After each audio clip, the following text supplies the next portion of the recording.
नमस्कार, बहुत स्वागत है देश की बात में आपका। और आज देश की बात में बहुत कुछ हम लेकर आए हैं और इसमें सबसे पहले हम आपको दिखाएंगे राष्ट्रपति पद के एनडीए के प्रत्याशी रामनाथ कोविंद के धूमधाम से नामांकन दाखिल करने की तस्वीरें, और वो तस्वीरें जिसमें इसी पद के दूसरे दावेदार लालकृष्ण आडवाणी और मुरली मनोहर जोशी भी इस मौके पर रहे मौजूद, खामोश रहे और मुस्कुराते रहे, पर इस मुस्कुराहट के पीछे का दर्द हम समझने की कोशिश करेंगे। साथ में बात करेंगे विपक्ष के प्रत्याशी मीरा कुमार की भी। क्या मीरा कुमार के नाम का ऐलान महज खाना पूर्ति है या लाज बचाना जरूरी था, इसलिए दलित बनाम दलित महिला की लड़ाई लड़ी गई है, और क्या इससे विपक्ष को अब भी जीत की आशा है? सुनवाएंगे कि ऐन मौके पर पाला बदलने वाले नीतीश ने क्या दी है अपनी सफाई, और क्यों बिहार की बेटी की इज्जत की बात कही है उन्होंने।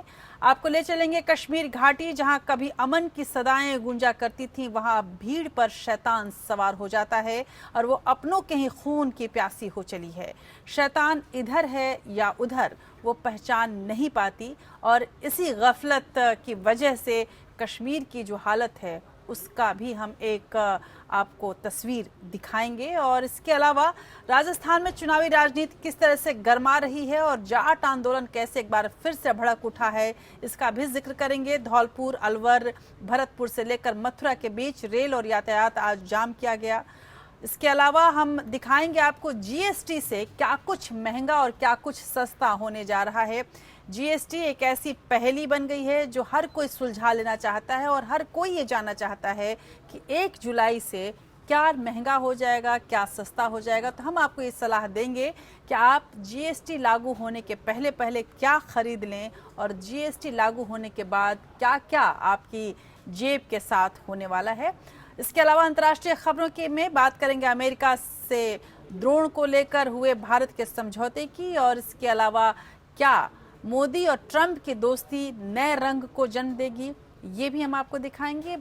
साथ ही बहुत सारी और ऐसी खबरें जो आपको जानना जरूरी हैं, बात इतिहास की भी है और बॉलीवुड की भी। तो चलिए शुरू करते हैं देश की बात के इस नए सफर को।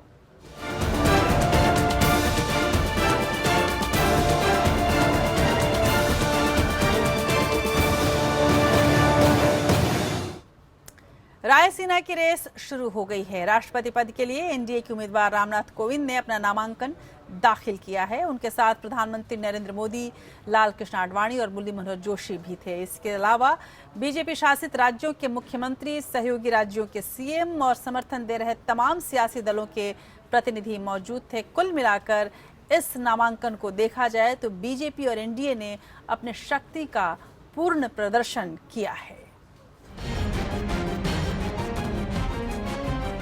आडवाणी और मुरली मनोहर जोशी के सपने दिल में ही रह गए, और दोनों की मौजूदगी में एनडीए के राम ने राष्ट्रपति पद के लिए नामांकन दाखिल कर दिया। रायसीना की रेस में आडवाणी और जोशी का नाम शुरू से चर्चा में रहा, लेकिन जब तस्वीर साफ हुई तो आडवाणी और जोशी के पास बधाई देने के अलावा कुछ नहीं बचा। प्रधानमंत्री नरेंद्र मोदी, लालकृष्ण आडवाणी, मुरली मनोहर जोशी, बीजेपी अध्यक्ष अमित शाह और विदेश मंत्री सुषमा स्वराज की मौजूदगी में रामनाथ कोविंद ने नामांकन दाखिल किया। अगर कोविंद चुने जाते हैं तो वे यूपी से आने वाले पहले राष्ट्रपति होंगे। मेरा हमेशा प्रयास होगा और मेरी मान्यता भी है कि राष्ट्रपति का पद दलगत राजनीति से ऊपर होना चाहिए। भारत का निरंतर विकास होता रहे और उसके निर्माण का सपना पूरा हो, इसके लिए मैं सदैव प्रयासरत रहूंगा। रामनाथ कोविंद के नॉमिनेशन के लिए बीजेपी ने 4 सेट तैयार किए। पहले सेट का प्रस्ताव पीएम मोदी और गृह मंत्री राजनाथ सिंह की ओर से रखा गया। दूसरे सेट के लिए प्रस्ताव अमित शाह और अरुण जेटली ने रखा। तीसरे सेट का प्रस्ताव अकाली दल के नेता प्रकाश सिंह बादल और वेंकैया नायडू की ओर से रखा गया, जबकि चौथे सेट के लिए आंध्र प्रदेश के सीएम चंद्रबाबू नायडू और सुषमा स्वराज प्रस्तावक थे। Honorable Prime Minister has selected one of the most efficient man, and also if you see his character and also background, one of the best background, he is all deserves for next president of India. हमने appeal की थी कि सर्वानुमति बन जाए, हमारे वरिष्ठ मंत्रियों ने कोशिश भी की थी, लेकिन आज आप देख रहे हैं कि बीजेपी एनडीए से इतर कितने मुख्यमंत्री आए, कितने लोग आए, तो हमारी ऐतिहासिक विजय होगी और रामनाथ जी निर्णायक बहुमत से भारत के राष्ट्रपति बनने जा रहे हैं। राष्ट्रपति चुनाव के लिए वोटिंग 17 जुलाई को होगी, जबकि 20 जुलाई को मतगणना की जाएगी। मौजूदा राष्ट्रपति प्रणब मुखर्जी का कार्यकाल 24 जुलाई को खत्म हो रहा है। कोविंद के खिलाफ विपक्ष ने पूर्व लोकसभा स्पीकर मीरा कुमार को अपना उम्मीदवार बनाया है। Bureau report, APN। उधर रामनाथ कोविंद के नामांकन के सहारे बीजेपी ने विपक्ष को अपनी ताकत का एहसास कराया, जैसा कि आपने तस्वीरों में भी देखा।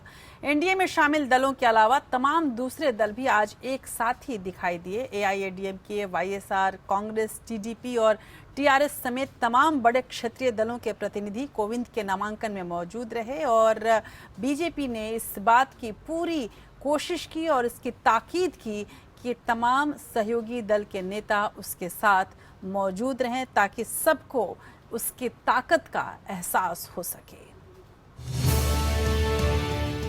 राष्ट्रपति पद के नामांकन के साथ ही बीजेपी की अगुवाई वाली एनडीए ने विपक्ष के सामने अपनी ताकत और एकजुटता का प्रदर्शन किया। प्रधानमंत्री नरेंद्र मोदी ने आडवाणी और जोशी के साथ विजय का प्रतीक बनाते हुए ये दिखाने की कोशिश की कि पार्टी और गठबंधन में रामनाथ कोविंद को लेकर कोई मतभेद नहीं है। कोविंद के नामांकन के लिए सियासी दिग्गजों का जमावड़ा संसद भवन में जमा रहा। कि अभिनंदन के पात्र हैं रामनाथ कोविंद जी और जो दल सारे हमें सहायता दे रहे हैं कि इस चुनाव में उनका समर्थन प्राप्त हो, उनको भी मेरी ओर से आभार। भारत की राजनीति में राष्ट्रपति पद के लिए वो सर्वाधिक उपयुक्त व्यक्ति हैं और इसके लिए वाकई जिन लोगों ने ये चयन प्रक्रिया में भागीदारी की कि हमारी पार्टी की तरफ से वो राष्ट्रपति के उम्मीदवार होंगे, वो लोग भी बधाई के पात्र हैं। अकाली दल से प्रकाश सिंह बादल, आंध्र प्रदेश के मुख्यमंत्री चंद्रबाबू नायडू, तेलंगाना के मुख्यमंत्री चंद्रशेखर राव, तमिलनाडु के सीएम पलानीस्वामी और AIADMK नेता पन्नीर सेल्वम नामांकन के वक्त मौजूद थे। बीजेपी शासित और सहयोगी राज्यों के मुख्यमंत्री भी समर्थन देने के लिए रामनाथ कोविंद के साथ रहे। हम लोग सब प्रसन्न हैं, आनंदित हैं और भारी बहुमत से वो जीतेंगे। बहुत अच्छा अवसर है पूरे देश के लिए और जिन लोगों ने साथ दिया उनके लिए भी बहुत बहुत शुभकामना। शिवसेना और PDP सहित एनडीए के पास सांसदों और विधायकों के इलेक्टोरल कॉलेज का 48.93% समर्थन है। गठबंधन के बाहर की पार्टियां तेलंगाना राष्ट्र समिति 2%, AIADMK 5.39%, YSR कांग्रेस 1.53%, बीजू जनता दल 2.99% और JDU के 1.91% मतों को मिलाकर एनडीए के पास करीब 60% मत हैं, जो चुनाव में उसे जीत दिलाने के लिए पर्याप्त है। Bureau report, APN। रायसीना यानी राष्ट्रपति भवन के लिए एनडीए और यूपीए ने ताकत तो लगा दी है। हालांकि एनडीए का पलड़ा भारी लग रहा है, लेकिन यूपीए भी अंत तक हार मानने को तैयार नहीं है और ये दरअसल यूपीए की मजबूरी भी है। इस बीच अब राष्ट्रपति पद की लड़ाई में दलित मुद्दा भी शामिल हो गया है। रामनाथ कोविंद के खिलाफ कांग्रेस की अगुवाई वाले यूपीए ने भी मीरा कुमार को उतारा। कहीं न कहीं दोनों ही गठबंधनों की नजर साल 2019 में होने वाले लोकसभा चुनाव पर है और एनडीए और यूपीए दोनों ही इस सबसे बड़े वोट बैंक पर अपना हाथ आजमाना चाहती है, अपना दावा नहीं छोड़ना चाहती। उधर यूपीए ये भी चाह रही है कि वो कम से कम एनडीए से लड़ती तो दिखे। रामनाथ कोविंद अगर देश के राष्ट्रपति बनते हैं तो वो देश के 14वें उत्तर प्रदेश से आने वाले पहले और देश के दूसरे दलित राष्ट्रपति होंगे। इससे पहले पूर्व राष्ट्रपति KR नारायणन दलित समुदाय से ताल्लुक रखते थे। कोविंद को राष्ट्रपति पद का उम्मीदवार बनाए जाने के पीछे माना जा रहा है कि बीजेपी 2019 के लोकसभा चुनाव को देखते हुए दलित वोटों पर अपनी पकड़ और मजबूत करना चाहती है। विपक्ष को भी इसका एहसास है, लिहाजा पहली बार ऐसा है जब राष्ट्रपति चुनाव में दलित मुद्दा इतना हावी है। कोविंद के सामने कांग्रेस की अगुवाई वाले यूपीए ने भी मीरा कुमार को उतारकर दलित कार्ड खेला है। राष्ट्रपति चुनाव में यूपीए को जीत की उम्मीद कम ही है, लेकिन दलित मुद्दे को भुनाने में वो भी पीछे नहीं रहना चाहती। श्री रामनाथ कोविंद जी का नाम आगे किया तो केवल आपस में लड़ाने के लिए और दलितों का अपमान करने के लिए कांग्रेस ने इस प्रकार की रणनीति अपनाई है।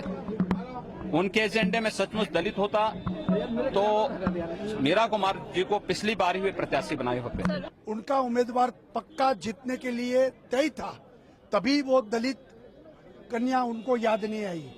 दलित लड़की को राष्ट्रपति बनाना चाहिए, वो याद नहीं आया। अब हारना है तभी दलित को आगे करना, ये कांग्रेस पूरे देश में ओपन हो गई है। रामनाथ कोविंद अगर राष्ट्रपति बनते हैं तो आगामी चुनावों में बीजेपी से भुना सकती है, क्योंकि देश में दलितों की आबादी करीब 15% है और कई राज्यों में दलित समुदाय के चुनाव में अहम भागीदारी है। हालांकि बीजेपी का कहना है कि कोविंद की उम्मीदवारी के पीछे उनका दलित होना नहीं बल्कि उनकी काबिलियत का हाथ है।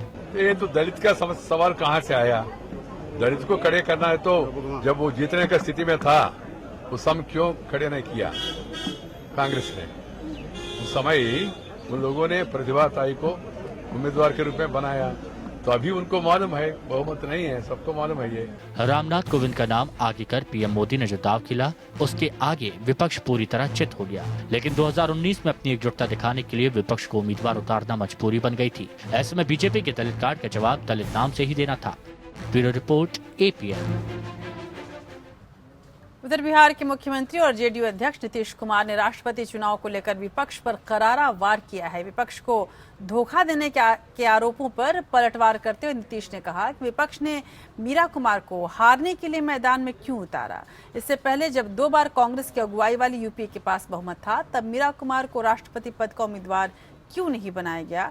नीतीश का ये बयान विपक्ष और खासकर लालू यादव को जवाब माना जा रहा है, जिन्होंने रामनाथ कोविंद को समर्थन देने को नीतीश की ऐतिहासिक भूल बताया था। और इसी बयान से इस बात की ताकीद हो जाती है कि आने वाले दिनों में ये राजनीति और आगे बढ़ेगी और लालू यादव और नीतीश के रास्ते अलग अलग कर देगी। सबसे बड़ी बात है, बिहार की बेटी की बात कही जा रही है, तो क्या बिहार की बेटी का चयन हारने के लिए किया गया? अरे बिहार की बेटी का चयन तो जीतने के लिए करना चाहिए था।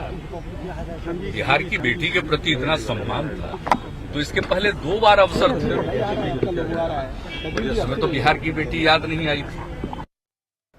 नीतीश के अपने तर्क। उधर राष्ट्रपति पद के लिए रामनाथ कोविंद को प्रत्याशी बनाकर पीएम मोदी ने मास्टर स्ट्रोक लगाया। पहले दलित उम्मीदवार मैदान में उतारकर बीजेपी ने बढ़त हासिल कर ली, लेकिन विपक्ष ने अपने लाज बचाने के लिए पूर्व लोकसभा अध्यक्ष मीरा कुमार को विपक्ष का प्रत्याशी बनाया। प्रत्याशी के तौर पर उन्हें एक सशक्त प्रत्याशी कहा जा सकता है, लेकिन सवाल ये है कि जीत का समीकरण बीजेपी के साथ होने के बावजूद मीरा कुमार को फिर हारने के लिए आखिर क्यों उतारा गया, जो कि नीतीश कुमार भी पूछ रहे हैं। जेडीयू नेता और बिहार के मुख्यमंत्री नीतीश कुमार ने भी आज यही कहा, जैसा कि आपने इस बाइट में देखा। मीरा कुमार को हारने के लिए क्यों उतारा गया, बिहार की बेटी का ये अपमान क्यों। लेकिन विपक्ष की उम्मीदें अभी टूटी नहीं है, उसकी नीतीश से भी उम्मीदें बरकरार हैं। और उम्मीदें इसलिए भी बरकरार हैं कि आने वाले दिनों की जो राजनीति है, जिस करवट बैठेगी, जिसमें दलित वोट बहुत बड़ा हिस्सा अपना निभा सकता है, उस हिस्से को पाने के लिए विपक्ष भी बेकरार है और इसीलिए वो अंतिम समय तक अपनी जो उम्मीद है वो लगाए रखना चाहता है। राजनीति में आदर्श तो मुलम्मे की तरह होता है, भीतर सिर्फ स्वार्थ होता है। यही वजह है कि विपक्ष वक्त पर किसी एक के नाम पर रजामंदी नहीं बना पाया। बीजेपी ने भी टोह लेने की कोशिश की। उसे मालूम हुआ कि विपक्ष उनके कार्ड शो करने का इंतजार कर रहा है। उन्होंने आप देखा न ताब 2 दिन पहले ही पत्ते दिखा दिए। रामनाथ कोविंद तुरुप का पत्ता साबित हुए। दलित कार्ड की वजह से एनडीए टाल मटोल करने वाले सहयोगी दलों का साथ लेने में कामयाब हो गई। विपक्ष को फिर भी 2 दिन का वक्त लग गया और मीरा कुमार के नाम पर आखिरकार सहमति बन पाई। एनसीपी यहाँ भी भांजी मारने की कोशिश में थी। योजना आयोग के पूर्व सदस्य भालचंद्र मुंगेकर का नाम प्रस्तावित किया गया, लेकिन आखिर मीरा कुमार के नाम पर रजामंदी हो गई। मीरा कुमार की वजह से विपक्षी खेमे में जेडीयू को वापस लाने की संभावनाएं बन गई है, क्योंकि मीरा कुमार बिहार के सासाराम से चुनाव लड़ती रही है। दलित बनाम महिला दलित का मुकाबला बनने पर नीतीश के सामने भी धर्म संकट खड़ा हो गया है। अब वो 2 नावों में सवारी करने की हालत में नहीं है। लालू यादव भी अब उनसे साफ जानने के मूड में है कि आखिर नीतीश उनके पुराने दोस्त हैं या पुराने दुश्मन। कोविंद की वजह से मुश्किल में फंसी मायावती को भी मीरा कुमार को समर्थन देने का बहाना मिल गया है। हालांकि मीरा कुमार मायावती और रामविलास पासवान को चुनावी जंग में पहले हरा चुकी हैं। बीजेपी 62% वोट लेकर अपनी जीत के लिए आश्वस्त है, लेकिन 17 पार्टियों की संयुक्त उम्मीदवार होने की वजह से मीरा कुमार के पक्ष में कुछ और दलों के आने की संभावना है। समाजवादी पार्टी, आम आदमी पार्टी और भारतीय राष्ट्रीय लोकदल के समर्थन की भी आशा की जा रही है। यूपीए को लग रहा है कि उसे कुल 54% समर्थन अब भी हासिल हो सकता है। बहरहाल अगर ये यूपीए का महज सपना भी साबित होता है तो भी कांग्रेस के नेतृत्व में विपक्षी एकजुटता साबित होना भी कम उपलब्धि नहीं है। वजह यही है कि मीरा कुमार को राष्ट्रपति पद का प्रत्याशी बनाकर दलित बनाम महिला दलित का मुद्दा बनाया गया है। अमित कुमार, APN। और अब बात कश्मीर की करते हैं। मस्जिद के बाहर on duty DSP Mohammad Ayub Pandit की भीड़ द्वारा पीट कर हत्या करने को राज्य के सीएम महबूबा मुफ्ती ने शर्मनाक करार दिया है। महबूबा मुफ्ती ने जम्मू कश्मीर के लोगों को चेतावनी दी। उन्होंने कहा कि अगर पुलिस वालों के संयम का यही परिणाम है तो फिर बहुत मुश्किल होने वाली है। यदि संयम टूटेगा, ऐसा लंबे वक्त तक नहीं चल सकता। श्रीनगर के जामा मस्जिद के बाहर भीड़ ने डीएसपी अयूब पंडित को पीट कर मौत के घाट उतार दिया था और उसके बाद वहां गुस्से का माहौल है और पूरे देश में इस बात को लेकर गुस्सा है और साथ ही राजनीति भी नई तरीके से शुरू हो गई है। ड्यूटी के दौरान पुलिस अधिकारियों की पीट कर हत्या कर देना, वो भी रमजान के पाक महीने में, ऐसा कोई हैवान ही कर सकता है। जिस महीने में लोग पूरे दिन से अल्लाह को याद करते हैं, ऐसे पाक महीने में ऐसा काम मानवता और इंसानियत के दुश्मन ही कर सकते हैं। जम्मू कश्मीर में एक बार फिर एक पुलिस अधिकारी की ड्यूटी के दौरान अपनी जान गंवानी पड़ी। श्रीनगर में अलगाववादियों ने रात के समय डीएसपी मोहम्मद अयूब पंडित की पीट कर बेरहमी से हत्या कर दी। जिन लोगों की हिफाजत के लिए डीएसपी साहब को एक्सेस कंट्रोल के लिए मस्जिद में लगाया था ताकि कोई गलत अनासर लोगों को डिस्टर्ब ना करे, वहाँ कोई हालात खराब ना करे, ताकि लोग वहाँ पर नमाज पढ़ सकें, खुदा का नाम ले पाए। जो उनकी हिफाजत के लिए वहाँ ड्यूटी कर रहा था उसी को लिंच कर दिया। इस पूरी घटना की चौंकाने वाली तस्वीरें सामने आई हैं। जिस समय अयूब ड्यूटी कर रहे थे तभी भीड़ के एक बड़े हिस्से ने उन्हें चारों ओर से घेर लिया और पीटना शुरू कर दिया। इस दौरान भीड़ लगातार नारेबाजी भी कर रही थी। खबरों के मुताबिक डीएसपी अयूब पंडित जामिया मस्जिद पर ड्यूटी पर तैनात थे। वो सामान्य तौर पर अपनी ड्यूटी कर रहे थे कि कुछ लोगों ने उन पर हमला कर दिया। तहजीब है, तमद्दुन उसके बिल्कुल खिलाफ है। कश्मीरी हमेशा कभी ऐसा नहीं करते हैं और रमजान में तो बिल्कुल ही ऐसा कभी नहीं करते हैं। और आम जो संजीदा लोग हैं कश्मीर के, वो तो इस चीज को कभी पसंद ही नहीं करते हैं। अपने जाबाज अधिकारी की हत्या से जहां पुलिस शोक में डूबी है तो वहीं परिजनों का भी रो रो कर बुरा हाल है। लेकिन इस दुख के वक्त में भी परिवार अलगाववादियों को उनकी औकात बता रहा है।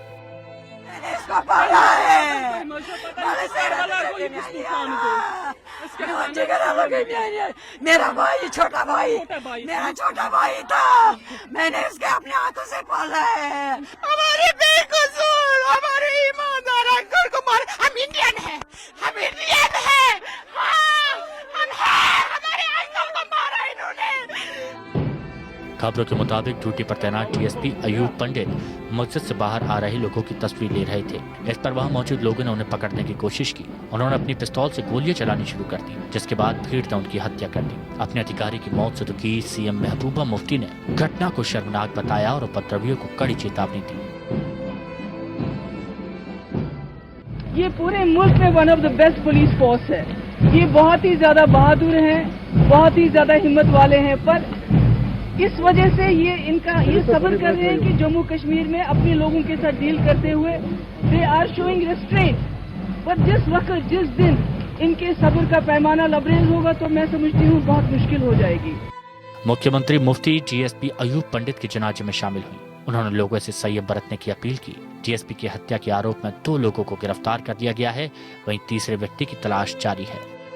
Bureau report, APN।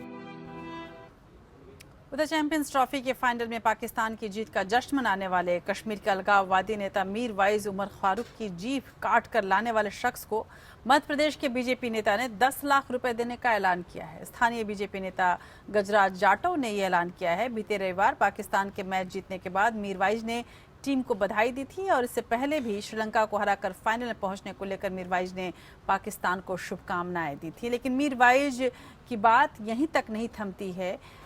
डीएसपी की हत्या के बाद मीरवाइज ने कहा कि ऐसी घटनाएं इसलिए हो रही हैं कि कश्मीर में मानवाधिकार का हनन हो रहा है। आप देख सकते हैं कि कौन किसको सलाह दे रहा है। राजस्थान की बात करते हैं। राजस्थान के भरतपुर और धौलपुर जिलों में जाटों को अन्य पिछड़ा वर्ग के तहत आरक्षण देने की मांग कर रहे इस समुदाय के लोगों के आंदोलन के कारण रेल और सड़क यातायात आज प्रभावित रहा। आंदोलन के चलते भरतपुर को जोड़ने वाले मार्गों पर सड़क और रेल मार्ग जाम रहा, जिसके कारण यूपी मध्य प्रदेश की ओर जाने वाले रास्ते अवरुद्ध रहे।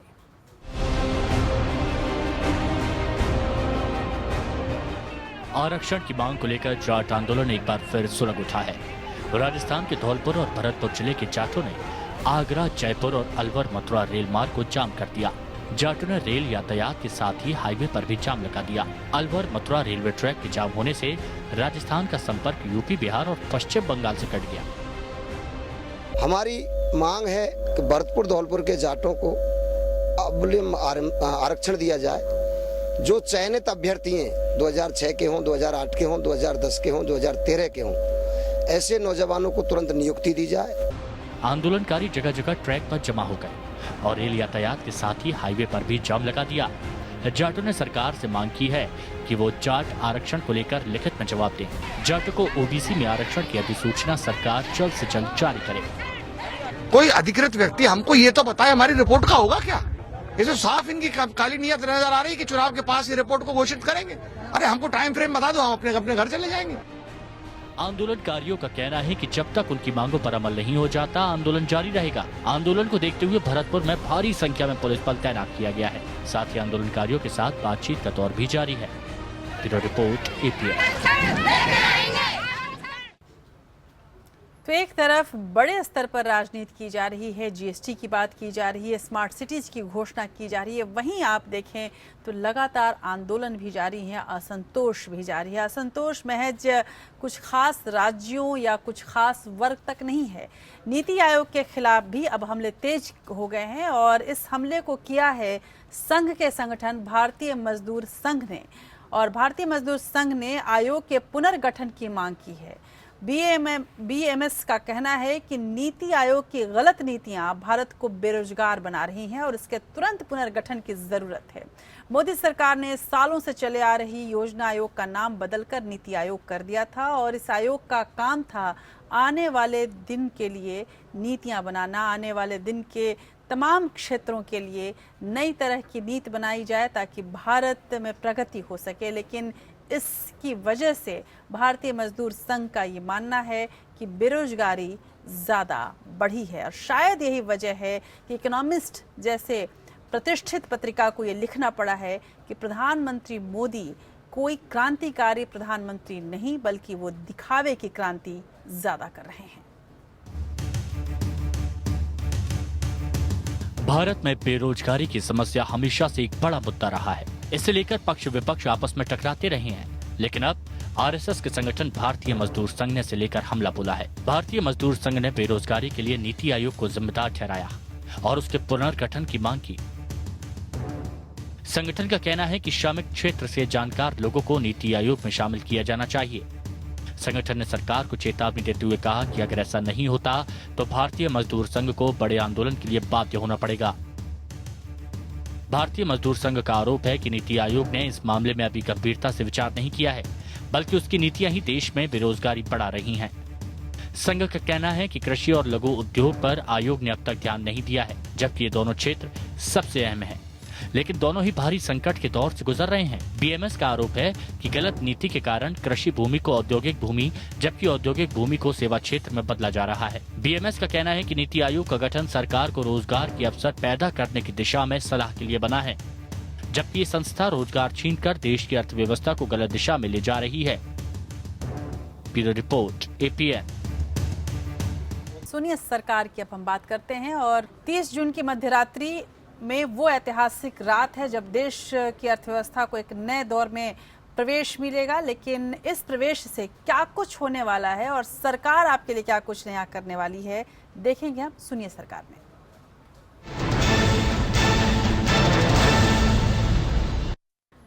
1 जुलाई से जीएसटी लागू किए जाने के कदम को जहां ऐतिहासिक बताया जा रहा है, तो कई अर्थ विशेषज्ञ, संस्थान और बैंक बगैर पूरी तैयारी के लागू करने के खतरों से आगाह कर रहे हैं। जीएसटी सर्विस प्रोवाइडरों ने भी पूरी तैयारी के लिए सरकार से जीएसटी के लॉन्च को 2 माह टालने की मांग की थी।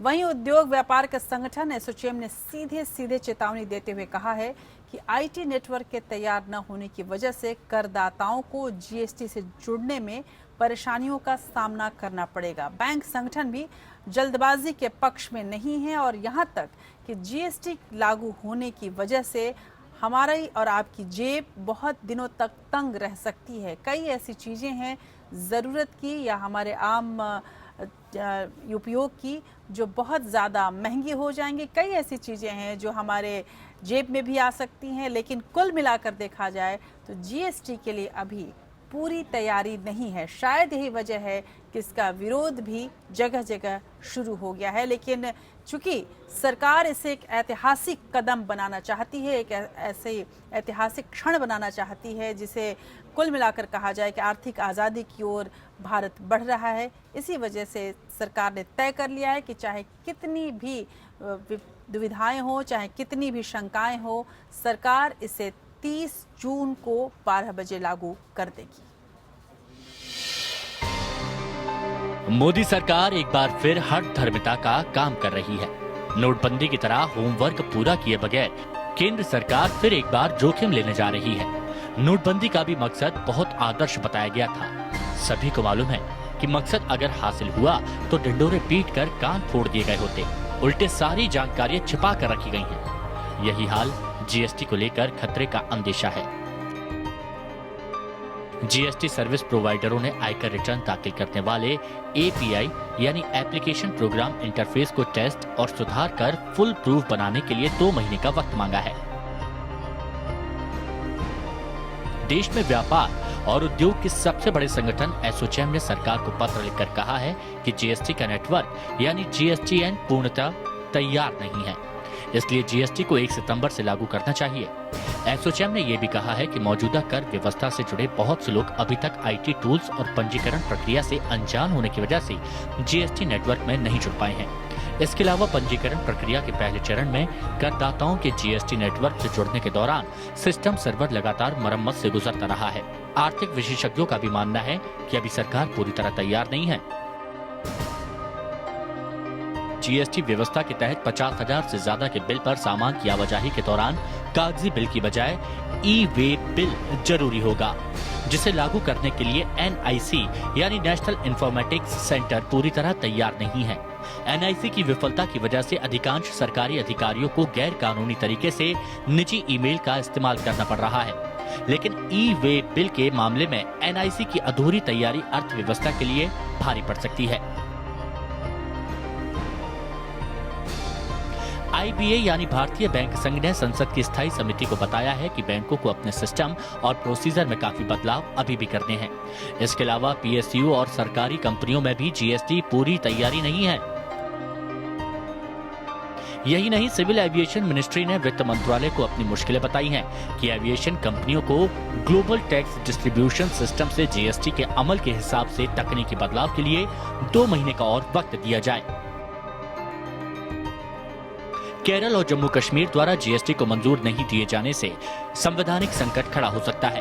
कश्मीर में अनुच्छेद 370 का विरोध करने वाली बीजेपी अपनी गठबंधन सरकार से जीएसटी को मंजूर क्यों नहीं दिला पा रही है। दूसरे राज्य के व्यापारी क्या केरल और कश्मीर से अपना कारोबार बंद कर देंगे या उनके लिए जीएसटी में क्या विशेष प्रावधान किए जाएंगे, ये साफ नहीं है। अभी भी 19% यानी 15 लाख करदाताओं ने जीएसटी के तहत अभी भी रजिस्ट्रेशन नहीं कराया है। सभी सेवाओं और उत्पादों को लेकर टैक्स दरों पर अभी तक फैसले नहीं हुए हैं। जीएसटी से 16 तरह के टैक्सों से आजादी मिलेगी, लेकिन 1150 चुंगियों के खात्मे का सरकार के पास कोई भी रोड मैप नहीं है। केंद्र और राज्यों की एजेंसियों में तालमेल के लिए कोई समन्वय योजना पर काम शुरू नहीं हो पाई है। इसके अलावा विशेषज्ञों का मानना है कि 5 सदस्यों की नेशनल एंटी प्रॉफिटायरिंग अथॉरिटी बनाने में इंस्पेक्टर राज के खतरे बढ़ जाएंगे। अथॉरिटी को लाइसेंस रद्द करने, दाम कम करने, पैसों की रिकवरी करने और पेनल्टी लगाने के अधिकार है। यही नहीं, नोटबंदी के बाद जीडीपी घटकर 6.1% हो गई है। नीति आयोग ने जीएसटी के बाद 2% जीडीपी बढ़ने का दावा किया है, जो हकीकत से परे है। केंद्र सरकार को राज्यों को क्षतिपूर्ति की वजह से सन 2018 में 500 अरब रुपए का नुकसान हो सकता है, जो कुल जीडीपी का 0.3% होगा। Chamber of trade and industries ने जीएसटी की ऊंची लागत, महंगी तकनीक और 37 एनुअल रिटर्न की वजह से इंस्पेक्टर राज का खतरा बताया है, जिससे 80% व्यापारी तबाह हो सकते हैं। इसके अलावा महंगाई और बेरोजगारी का संकट बढ़ने का अंदेशा भी जताया जा रहा है। वहीं बड़ी कंपनियों द्वारा जीएसटी कंप्लायंस के लिए फैक्ट्रियों के अंतरिम अवधि के लिए उत्पादन बंद करने से मौसमी रोजगार में कमी आ सकती है। देश में अनेक छोटे उद्योग धंधे जीएसटी की ऊंची टैक्स दरों के बाद बंद होने का फायदा बड़ी कंपनियों को मिलने के साथ असंगठित क्षेत्र में बेरोजगारी बढ़ सकती है। ये वही असंगठित क्षेत्र हैं जो नोटबंदी से तबाह हो चुके हैं। आप भले ही छुपाएं, दुनिया भर की शोध संस्थाएं आपके इस एक्सपेरिमेंट की पोल खोल रही हैं। ये वही तबका है जो गांव में किसान से खेतीहर मजदूर बन चुका है, तो शहर में फैक्ट्री वर्कर। आपकी नोटबंदी से काला धन का जड़ से खात्मा, आतंकवाद की रीढ़ तोड़ने, भ्रष्टाचार को मिटाने और नकली नोटों पर कितनी रोक लग सकी, ये जग जाहिर है। इसलिए जीएसटी लागू करने के लिए सरकार इस बार होमवर्क करना बहुत जरूरी है। फिर 30 जुलाई की आधी रात शुक्ल पक्ष के बजाय देश के लिए अमावस की रात न साबित हो। अंशुमन त्रिपाठी, एपीएन।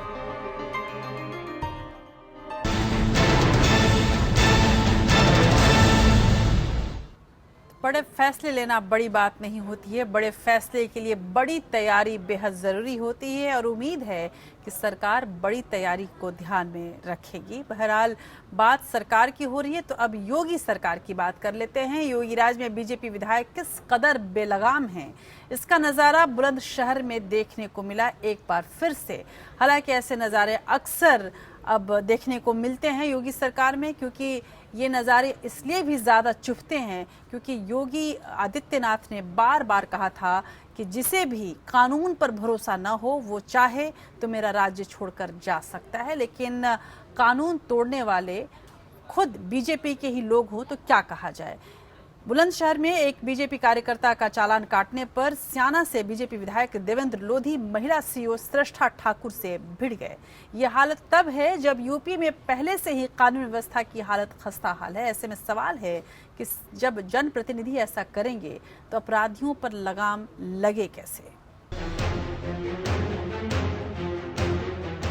यूपी के सीएम योगी आदित्यनाथ दावा कर रहे हैं कि बदहाल कानून व्यवस्था सपा सरकार की देन है और वो इसे जल्द ही ठीक करके रहेंगे।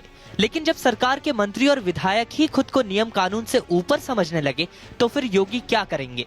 मुख्यमंत्री जी अपने नेताओं को शालीनता और संयम बरतने की सलाह दे रहे हैं, लेकिन मंत्री और विधायक हिमाकत से बाज नहीं आ रहे। ये तस्वीरें बुलंदशहर के स्याना इलाके की है, जहां चालान काटने पर बीजेपी विधायक देवेंद्र लोधी और उनके कार्यकर्ता महिला सीईओ श्रेष्ठा ठाकुर से भिड़ गए। तो वो मुझसे पहले उन्होंने गुंडागर्दी की कि मैं तो कहीं जिला पंचायत सदस्य का तो मैंने कहा कि सारी भाई वहाँ तो सभी पर्चे बताने लगते हैं, ऐसे तो फिर हम चेकिंग ना करें। क्या बता रहे, किसके नेता हैं कार्यकर्ता? भाजपा के। इस तरीके से तो हम सबको नहीं छोड़ सकते ना, आजकल तो सभी भाजपा के नेता हैं। बीजेपी विधायक और कार्यकर्ताओं ने महिला सीईओ के साथ जमकर बदसलूकी की और सीईओ का ट्रांसफर कराने की धमकी दी। दरअसल सीईओ स्याना श्रेष्ठा ठाकुर वाहन चेकिंग कर रही थी, तभी वहां बीजेपी कार्यकर्ता प्रमोद लोधी पहुंच गए। प्रमोद लोधी ने हेलमेट नहीं पहना था, जिसे लेकर सीईओ ने चालान का आदेश दिया। इलाके के विधायक देवेंद्र लोधी ने बीजेपी कार्यकर्ता का चालान कटने पर सीईओ श्रेष्ठा ठाकुर को धमकाना शुरू कर दिया और उनके साथ बदसलूकी की। योगी सरकार के किसी विधायक का पुलिस अधिकारी से भिड़ने का ये कोई पहला मामला नहीं है, इससे पहले भी ऐसे वाकये हो चुके हैं। शराबबंदी की मांग को लेकर प्रदर्शन कर रहे लोगों को हटाने पर गोरखपुर से बीजेपी विधायक राधा मोहन दास अग्रवाल ने सीईओ चारू निगम से बदसलूकी की थी।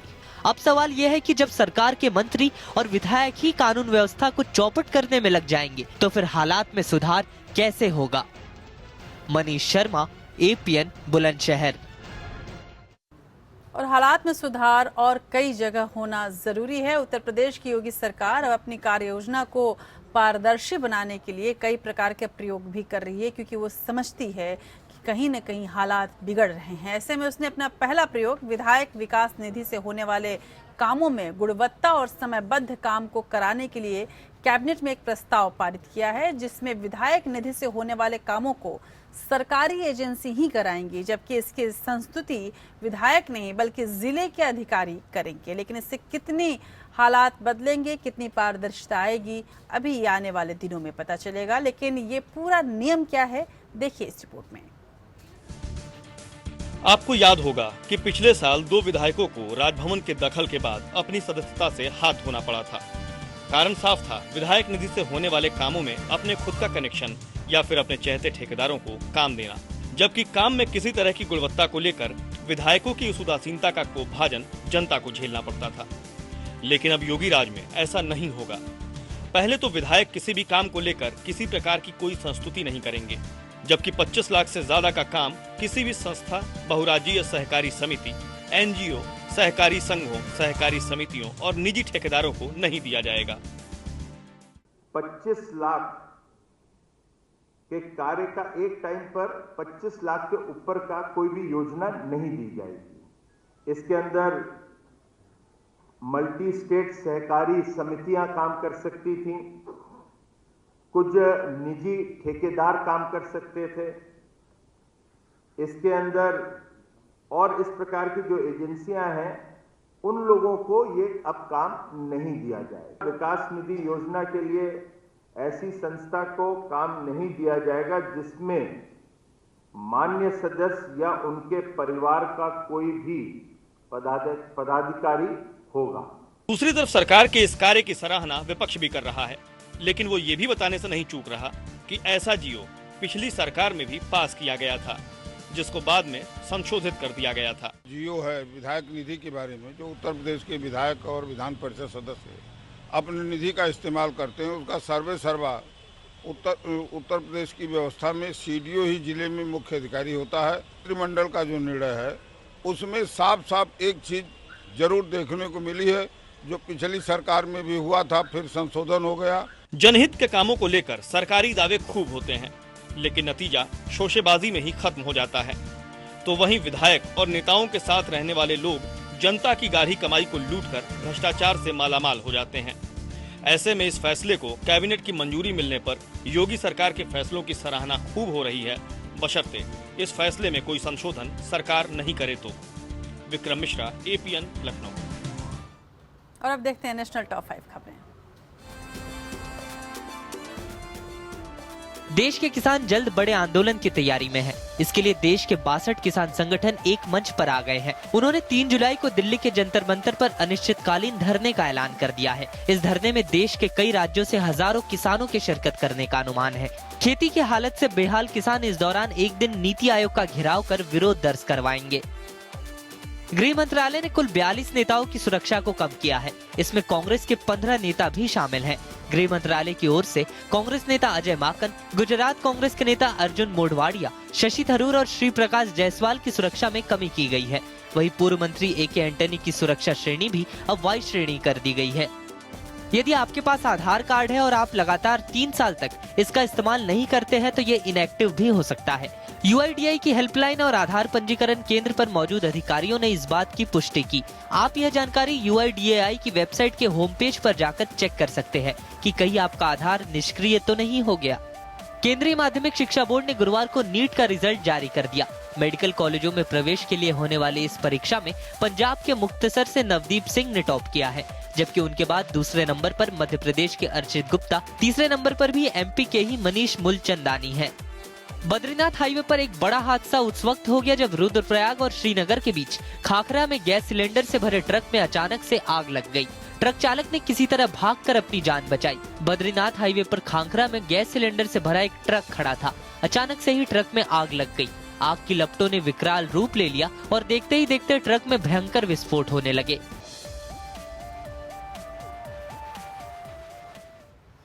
आगे बात करेंगे स्मार्ट सिटी की, लेकिन इससे पहले बात कर लेते हैं स्मार्ट गुरु रामदेव की मुश्किलों की। योग गुरु रामदेव से जुड़े पतंजलि के 6 उत्पाद नेपाल के प्रयोगशाला में फेल हो गए हैं। नेपाल सरकार ने इन उत्पादों की बिक्री पर तत्काल प्रभाव से रोक लगा दी है। साथ ही इन उत्पादों की खेप को भारत वापस भेजने का आदेश दिया है।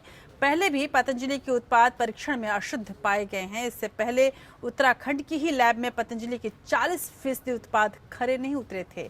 यहाँ तक कि दूसरों के लिए किए गए उत्पाद पर अपना लेवल लगाकर बेचने के मामले में भी एक अदालत लाखों रुपए का जुर्माना पतंजलि पर लगा चुकी है। इसके अलावा पतंजलि के कई विज्ञापनों को भी advertising standard council of India ने भ्रामक बताया है।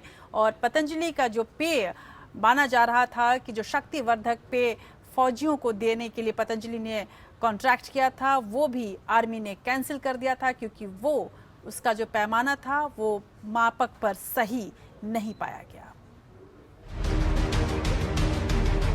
बाबा बड़बोले की तरह उनसे जुड़ी पतंजलि ब्रांड की पोल खुलती जा रही है। देश के कई राज्यों की प्रयोगशाला में मिलावट के सबूत मिलने के बाद पतंजलि के प्रोडक्ट्स पर नेपाल सरकार ने तुरंत रोक लगा दी है और पतंजलि की भेजी गई खेप को तुरंत लौटाने को कहा है। सरकार ने देश भर में दुकानदारों से इन उत्पादों को न बेचने की अपील की है। टेस्ट में फेल होने वाले 6 मेडिकल उत्पादों में दिव्यागाशर चूर्ण, बाहुची चूर्ण, आंवला चूर्ण, त्रिफाला चूर्ण, अव्यय चूर्ण और अश्वगंधा शामिल है। सूत्रों के अनुसार कुल 7 उत्पादों का प्रोडक्ट क्वालिटी टेस्ट किया गया, जिसमें महज 1 उत्पाद को नेपाल में बेचने के लिए हरी झंडी मिल सकी है। इससे पहले आईटीआई से मिली जानकारी के मुताबिक बाबा रामदेव की कंपनी पतंजलि के कई उत्पाद उत्तराखंड की एक लैब द्वारा किए गए क्वालिटी टेस्ट में फेल हो गए थे। हरिद्वार की आयुर्वेद और यूनानी प्रयोगशाला में हुई जांच में करीब 40% आयुर्वेद उत्पाद, जिनमें पतंजलि के उत्पाद भी शामिल हैं, मानक के मुताबिक नहीं पाए गए। साल 2013 और 2016 के बीच इकट्ठा किए गए 82 सैंपल्स में से 32 उत्पाद क्वालिटी टेस्ट पास नहीं कर सके। पतंजलि का दिव्यो आंवला जूस और शिवलिंगी बीज उन उत्पादों में शामिल है जिनकी गुणवत्ता मानकों के अनुसार नहीं पाई गई। अहम बात तो ये है कि पिछले महीने सेना की कैंटीन ने भी पतंजलि के आंवला जूस पर प्रतिबंध लगा दिया था। सेना ने ये कार्रवाई पश्चिम बंगाल स्वामी प्रयोगशाला द्वारा की गई गुणवत्ता जांच में पतंजलि के उत्पाद फेल होने पर की थी। यूपी में गुणवत्ता मानकों की जांच को लेकर यूपी में छापामारी के दौरान पतंजलि ब्रांड की कई खाद्य वस्तुओं के नमूने लिए गए थे, जिसमें से आटा नूडल्स के नमूने की रिपोर्ट गुरुवार को आ गई। लखनऊ लैब से आई इस रिपोर्ट में आटा नूडल्स में ऐश कंटेंट यानी टेस्ट मेकर की मात्रा निर्धारित मात्रा 1% के स्थान पर 1.92% पाई गई है। जांच में नमूना अधो मानक पाया गया है। इसके अलावा बर्फ खाना स्थित मुन्नालाल एंड सन्स में यहां से लिया गया सप्तऋषि कुट्टू आटा के नमूने में भी जांच में मिस ब्रांड पाया गया है। पतंजलि की क्वालिटी को लेकर अदालत ने भी पाया है कि पतंजलि को 5 प्रोडक्ट की फर्जी ब्रांडिंग करने का दोषी पाया गया है और इसकी सजा के तौर पर 11 लाख बतौर जुर्माना चुकाने का आदेश दिया है। कोर्ट ने सरसों की गलत ब्रांडिंग करने पर 2.5 लाख, नमक के लिए 2.5 लाख, पाइनएप्पल जैम के लिए 2.5 लाख, बेसन के लिए 1.5 लाख और शहद को पतंजलि का बताकर बेचने के लिए 2 लाख रुपए का जुर्माना लगाया है। कोर्ट ने आदेश में कहा है कि जांच में पाया गया कि इन उत्पादों को पतंजलि में नहीं बनाया था। एडीएम ललित नारायण मिश्रा की अदालत ने कंपनी से 1 महीने के भीतर जुर्माना भरने को कहा। अदालत ने कहा कि पतंजलि आयुर्वेद को गलत प्रचार का दोषी पाया गया, क्योंकि कंपनी ने दर्शाया है कि उसके उत्पादों का उत्पादन उसकी अपनी इकाइयां करती हैं, जबकि उनका निर्माण कहीं और होता है। इसके अलावा विज्ञापनों पर नजर रखने वाली advertising standard council of India की कंज्यूमर कंप्लेंट काउंसिल ने खुलासा किया है कि पतंजलि ने अपने 33 विज्ञापनों में से 25 विज्ञापनों में विज्ञापन संहिता का उल्लंघन किया है। सीआईसी ने माना है कि पतंजलि का दंतकांति टूथपेस्ट और पतंजलि जूस सहित 98 उत्पाद ग्राहकों को भ्रमित करते हैं। एएससीआई ने इस मामले में पतंजलि के लिए विज्ञापन करने वाले बाबा रामदेव की जमकर खिंचाई की। एएससीआई का कहना है कि बाबा रामदेव अपने विज्ञापनों में दूसरी कंपनियों के विज्ञापनों को अनुचित तौर पर नीचा दिखा रहे हैं। इसके पहले ही अप्रैल 2015 से जुलाई 2016 के बीच सूचना एवं प्रसारण मंत्री राज्यवर्धन सिंह राठौर ने पतंजलि आयुर्वेद लिमिटेड के टीवी और प्रिंट मीडिया के खिलाफ शिकायत मिलने का खुलासा किया था। लेकिन योग को बाजारू बनाकर बेचने वाले बाबा अब आयुर्वेद को भी बाजारू तरीके से बेचने में लगे हुए हैं। अपनी मार्केटिंग करने में उस्ताद बाबा रामदेव की पतंजलि ने 100% ग्रोथ के साथ पिछले साल 10,000 करोड़ रुपए का कारोबार किया है। वहीं पतंजलि ने चालू वित्त वर्ष में अपनी बिक्री को दोगुना कर 20,000 करोड़ रुपए करने का लक्ष्य रखा है। पतंजलि को लगता है कि आस्थाओं के इस देश में क्वालिटी उत्पाद न होने के बावजूद ये लक्ष्य हासिल करना मुश्किल नहीं होगा, लेकिन काठ की हांडी बार बार नहीं चढ़ती और अब बाबा का भांडा फूटने लगा है। Bureau report, APN. चाहे कुछ भी हो, लेकिन बाबा रामदेव का योग से जो सफ़र शुरू हुआ और जिस तरह से वो इस वक्त सबसे बड़े इंडस्ट्रियलिस्ट बन गए हैं भारत के, एक परी कथा जैसा ही लगता है। और परी कथा जैसा ही कुछ है भारत अंतरिक्ष संगठन इंडियन स्पेस रिसर्च ऑर्गेनाइजेशन का एक और उपलब्धि, जहां एक और कामयाब सैटेलाइट लॉन्च किया गया है। श्रीहरिकोटा स्थित लॉन्च पैड से कार्टोसैट 2S सैटेलाइट के साथ 30 नैनो सैटेलाइट्स को PSLV C-38 रॉकेट से छोड़ा गया है। इस लॉन्च के साथ ही इसरो की ओर से कुल स्पेसक्राफ्ट मिशनों की संख्या 90 हो गई है, यानी कि जल्द ही शतक पूरा होगा। अब इसरो को कामयाबी पर PM नरेंद्र मोदी ने बधाई दी है। इसरो ने श्रीहरिकोटा से कार्टोसैट 2 सीरीज के तीसरे उपग्रह की कामयाब लॉन्चिंग की। इसके साथ 30 नैनो सैटेलाइट्स भी लॉन्च किए गए। इनमें 29 सैटेलाइट अमेरिका समेत 14 देशों के हैं। कार्टोसैट अत्याधुनिक रिमोट सेंसिंग सैटेलाइट है। इससे आतंकवादी कैंपों और दुश्मनों के बंकर ढूंढने में और ज्यादा मदद मिलेगी। इस सीरीज में पहले लॉन्च किए गए 2 सैटेलाइट्स का रिजोल्यूशन 0.8 मीटर था, जबकि तीसरे सैटेलाइट का रिजोल्यूशन 0.6 मीटर का है। इसका मतलब ये है कि ये और ज्यादा छोटी चीजों की तस्वीरें ले सकेगा। इस सैटेलाइट के ऑपरेशनल होने के बाद इसे डिफेंस फोर्सेस को सौंप दिया जाएगा। सेनाओं के पास अपना सेटअप है, जिसमें ग्राउंड स्टेशंस और मानव श्रम शामिल है, जो इसके डाटा का इस्तेमाल अपने लिए करती है। लॉन्च किए गए 31 उपग्रहों में ऑस्ट्रिया, बेल्जियम, ब्रिटेन, चिली, चेक Republic, Finland, France, Germany, Italy, Japan, Latvia, Lithuania, Slovakia और अमेरिका के सैटेलाइट शामिल हैं। इसरो का ये 90वां स्पेसक्राफ्ट लॉन्चिंग मिशन था। कार्टोसैट 2 सैटेलाइट का वजन 712 किलोग्राम है। इसके साथ लॉन्च किए गए बाकी 30 सैटेलाइट्स 243 किलो वजन के हैं। PSLV C-38 लॉन्च व्हीकल की ये 40वीं उड़ान थी। Bureau report, APN।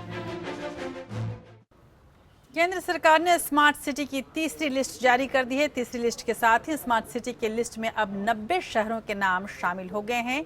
केंद्रीय शहरी एवं विकास मंत्री वेंकैया नायडू ने इस लिस्ट को जारी करते हुए कई शहरों का नाम लिया है। इस लिस्ट में यूपी के झांसी, अलीगढ़, इलाहाबाद का नाम भी शामिल है। और इसके अलावा और कौन कौन से शहर हैं, देखिए इस खास खबर में। स्मार्ट सिटी के लिए शामिल नए 30 शहरों में केरल के तिरुवनंतपुरम को पहला स्थान मिला है, जबकि छत्तीसगढ़ का नया रायपुर दूसरे नंबर पर रहा। इस बार की लिस्ट में यूपी से 3 शहरों का चुनाव किया गया है। उत्तर प्रदेश से इलाहाबाद, अलीगढ़ और झांसी को स्मार्ट सिटी के लिए चुना गया। स्मार्ट सिटी योजनाओं के तहत इन 30 शहरों पर 57,393 करोड़ रुपए खर्च किया जाएगा। कुल मिलाकर अब तक स्मार्ट शहरों की संख्या 90 से अधिक हो गई है और इस पर कुल लागत 1,91,155 करोड़ रुपए आएगी। I'm happy I will be announcing a list of 30 cities for undertaking a new journey towards turning smart. These 30 cities have proposed to invest 57,393 crores under respective smart city plans. With this, total number of such cities have gone up to 90, with a total investment of 1,91,155 crores for the much desired smart infrastructure development. Smart city mission के तहत केंद्र हर शहर को 5 साल की अवधि में 500 करोड़ रुपए प्रदान करता है, ताकि विभिन्न विकास परियोजनाओं को क्रियान्वित किया जा सके। स्मार्ट सिटी के लिए सूची में 40 शहरों के लिए स्थान खाली थे, लेकिन व्यवहारिकता और कार्य करने योग्य योजना सुनिश्चित करने के लिए 30 शहरों का चयन किया गया। स्मार्ट सिटीज की लिस्ट में इस बार 18 राज्यों के 30 शहर शामिल हैं। सबसे ज्यादा 4 नाम तमिलनाडु से हैं। इसके बाद 3 नाम गुजरात और उत्तर प्रदेश से हैं, जबकि 2016 से लेकर अब तक केंद्र सरकार 90 स्मार्ट सिटीज के नामों का ऐलान कर चुकी है। पहले फेज में 20, दूसरे में 13, तीसरे में 27 और अब चौथे फेज में 30 स्मार्ट सिटीज के नामों का ऐलान किया गया है। केंद्र सरकार उत्तर प्रदेश सरकार को इलाहाबाद हाई कोर्ट के लखनऊ बेंच ने बड़ा झटका दिया है। कोर्ट ने शिया वक्फ बोर्ड के सदस्यों को हटाने के योगी सरकार के फैसले को रद्द कर दिया है। कोर्ट ने इन सभी सदस्यों को फिर से बहाल कर दिया है। लखनऊ बेंच ने शिया वक्फ बोर्ड के सदस्यों की याचिका पर सुनवाई करते हुए ये फैसला दिया। इन सभी सदस्यों ने सरकार के फैसले के खिलाफ कोर्ट का दरवाजा खटखटाया था। प्रदेश की सत्ता संभालने के बाद शिया सुन्नी वक्फ बोर्ड में हो रही हेराफेरी के खिलाफ सरकार ने बोर्ड के सभी सदस्यों को हटा दिया था। योगी सरकार में अल्पसंख्यक मंत्री मोहसिन रजा ने बोर्ड के भीतर हो रही धांधली का मुद्दा उठाया था। यूपी सरकार ने धर्मार्थ कार्य वक्फ बोर्ड मंत्री लक्ष्मी नारायण चौधरी ने वक्फ बोर्ड के चेयरमैन को भ्रष्टाचारी बताया था।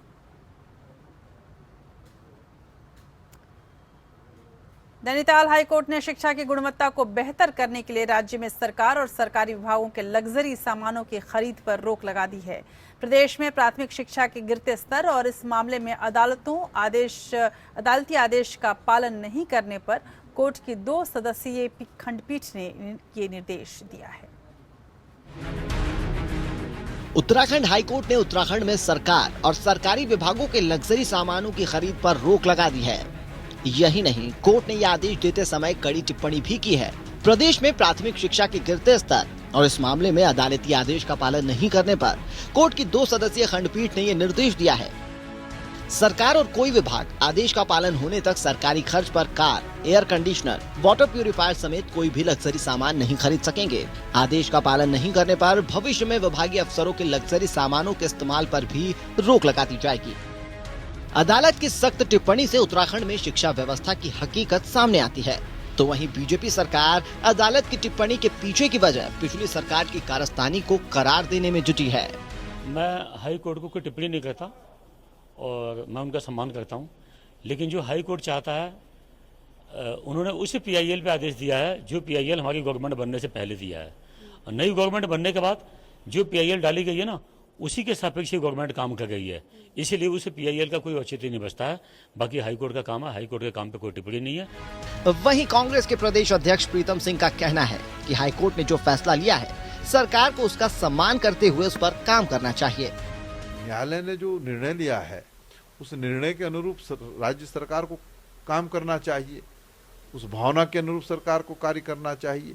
भले ही आज कांग्रेस सरकार को कोर्ट के फैसले का सम्मान करने की नसीहत दे रही हो, लेकिन इस जिम्मेदारी से पहले और अब की सरकार कैसे बच सकती है कि अगर शिक्षा व्यवस्था बेहतर कर दी गई होती तो कम से कम ऐसी शर्मनाक टिप्पणी अदालत से नहीं सुननी पड़ती।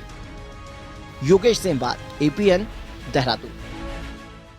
उधर प्रधानमंत्री नरेंद्र मोदी और अमेरिकी राष्ट्रपति डोनाल्ड ट्रंप की पहली मुलाकात बेहतर साबित होगी, इस बात के संकेत अमेरिका ने दे दिए हैं। पीएम मोदी की वाशिंगटन यात्रा से महज 3 दिन पहले अमेरिका ने भारत को 22 गार्डियन ड्रोन की बिक्री को मंजूरी दी है। ये ऐसी पहली डील है जो अमेरिका ने किसी गैर नाटो सदस्य देश के साथ की है। प्रधानमंत्री नरेंद्र मोदी के अमेरिका दौरे से ठीक पहले दोनों देशों के बीच रक्षा संबंधों को और मजबूत करने की कोशिश के तहत अमेरिका ने भारत को 22 गार्जियन ड्रोन की बिक्री को मंजूरी दे दी है। इस ड्रोन से भारत की 7,500 किलोमीटर लंबी जल सीमा पर नजर रखी जाएगी। पीएम नरेंद्र मोदी की 26 जून को व्हाइट हाउस में डोनाल्ड ट्रंप से पहली मुलाकात होने वाली है। उससे पहले अमेरिका का ये फैसला दोनों देशों के रिश्तों में पासा पलटने वाला माना जा रहा है। यह सौदा 2 से 3 अरब डॉलर यानी करीब 130 से 194 अरब रुपए का होगा। 22 मानव रहित ड्रोन हासिल करने को अमेरिका और भारत के रक्षा संबंधों को मजबूत करने की अहम कड़ी के रूप में देखा जा रहा है। इस समझौते के बाद भारत को अमेरिका द्वारा दिया गया मेजर डिफेंस पार्टनर का दर्जा प्रभाव में आ जाएगा। ओबामा प्रशासन ने भारत को मेजर डिफेंस पार्टनर का दर्जा देने का फैसला लिया था, जिसे अमेरिकी संसद ने मंजूरी दी थी। प्रेडेटर गार्जियन ड्रोन का इस्तेमाल व्यापक क्षेत्र में निगरानी और खुफिया अभियानों के लिए किया जा सकता है। यह 50,000 फीट की ऊंचाई पर उड़ सकता है और 27 घंटे तक हवा में रह सकता है।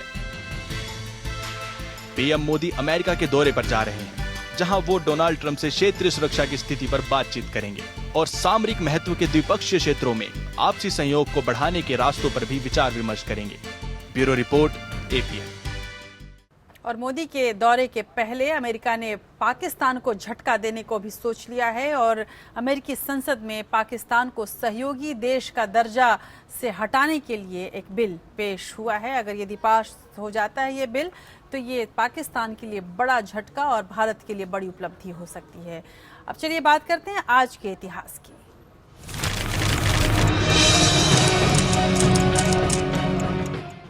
23 जून 1868 में आज ही के दिन क्रिस्टोफर श्लेस ने टाइपराइटर के लिए पेटेंट अधिकार हासिल किया था और 23 जून 1953 में भारतीय जनसंघ के संस्थापक श्यामा प्रसाद मुखर्जी का कश्मीर में आज के ही दिन निधन हुआ था।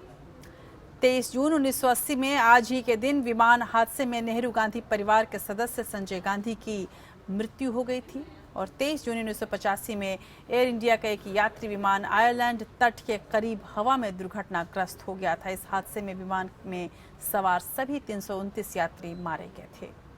23 जून 2016 में आज के ही दिन यूरोपीय संघ से अलग होने यानी ब्रेग्जिट के मुद्दे पर ब्रिटेन के हुए जनमत संग्रह में जनता ने यूरोपीय संघ से अलग होने का फैसला किया था। और इसके अलावा आज का दिन और भी कुछ खास वजहों से महत्वपूर्ण है। यदि बॉलीवुड के संदर्भ में देखा जाए तो आज पुराने ज़माने के मशहूर अभिनेता रहमान का जन्मदिन है। सैयद रहमान खान उर्फ रहमान पहले इंडियन एयरफोर्स में पायलट थे, लेकिन रुझान अभिनय की ओर था, लिहाजा नौकरी छोड़कर मुंबई पहुंच गए और निर्देशक विश्राम बेडेकर के सहायक के तौर पे काम करना शुरू कर दिया। एक किरदार में बेडेकर को ऐसे अभिनेता की जरूरत थी जिसे पश्तूनी अंदाज में साफा बांधना आता हो। रहमान ने पश्तूनी होने की वजह से ये कर दिखाया और अभिनय के क्षेत्र में दाखिल हो गए। रहमान ने 40 से 70 के दशक तक कई फिल्मों में अभिनय किया। उन्होंने प्यासा, चौधरी का चांद, साहब बीवी और गुलाम में यादगार अभिनय किया। हालांकि रहमान कभी लीड रोल में नहीं रहे, लेकिन सहायक रोल में भी उन्होंने एक से एक सुपरहिट फिल्में दी और वक्त में उनका किरदार यादगार रहा। रहमान लेजेंड गुरुदत्त के टीम के प्रमुख सदस्य हुआ करते थे और उनके काफी करीब थे। 23 जून 1921 को लाहौर में जन्मे रहमान ने अपने अभिनय से फिल्मी दुनिया में अपना अलग मुकाम बनाया, जो कि बेहद कम लोगों को हासिल है। बेस्ट सपोर्टिंग एक्टर के लिए रहमान को 4 बार फिल्म फेयर अवार्ड मिला और उनकी खूबसूरती उनके अभिनय में और उनके सशक्त आंखों में ज़्यादा थी। तो चलिए रहमान के कुछ खूबसूरत अभिनय क्षमता के साथ और उन पर कुछ फिल्माए गए कुछ खूबसूरत गीतों के साथ आपको छोड़ जाते हैं। देश की बात में आज बस इतना ही। नमस्कार।